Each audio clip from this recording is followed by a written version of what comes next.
The image illustrates regulation of cell cycle by various cyclins and cyclin-dependent kinases or CDKs, and of specific inhibitors and tumor suppressor proteins like the P53 that you see there, and also the P21 and P16 and P25, 27 and Retinoblastoma 1 influence this process to control proliferation.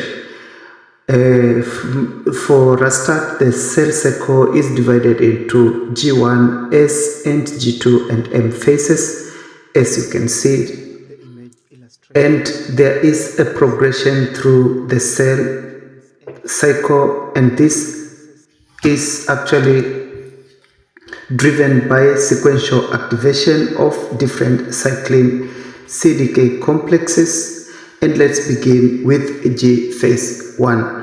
So at the G phase 1, Cyclin D binds to CDK4 and 6, as you can see in this diagram, and also Cyclin E binds to CDK.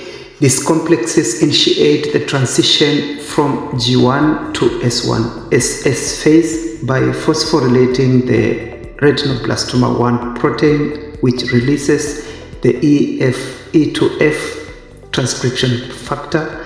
And in the S phase, Cyclin A binds to CDK2, followed by Cyclin A binding to CDK1 in G2, and finally Cyclin B binding to CDK1 in the M phase.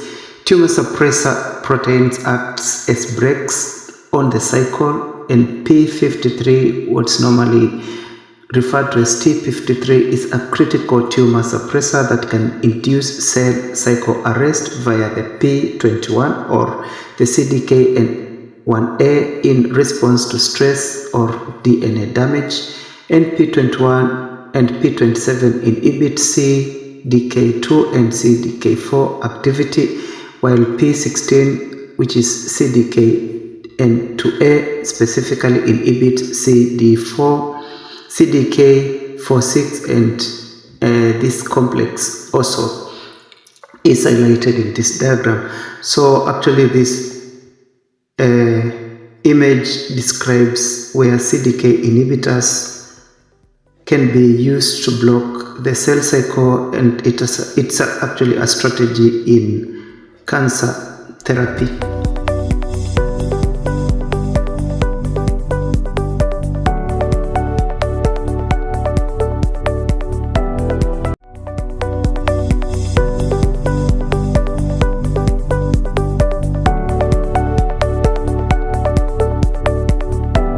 So like we said, the cell cycle progression is actually from G1 to S1 to G2 and M, and is driven by sequential cyclin-dependent kinases that actually are complexes. And the G1 is the first phase where transition depends on Cyclin D and CDK4 and 6 and Cyclin E and CDK2 phosphorylating retinoblastoma protein, or the RB1, to release E2F.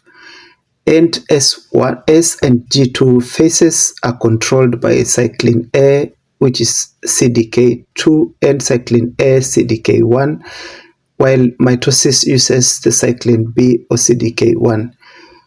And tumor suppressors like the TP53 or P53 and P21, which is the CDKN1A, and P27 and P16 CDKN2A, inhibit this process and arrest the cycle after stress or DNA damage.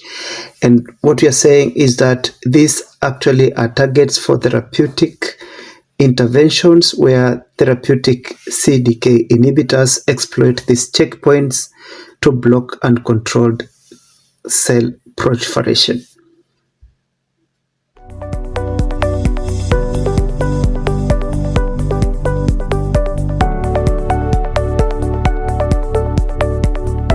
It's a strategy in cancer therapy that is employed and is one of the emerging, therapies that are happening today.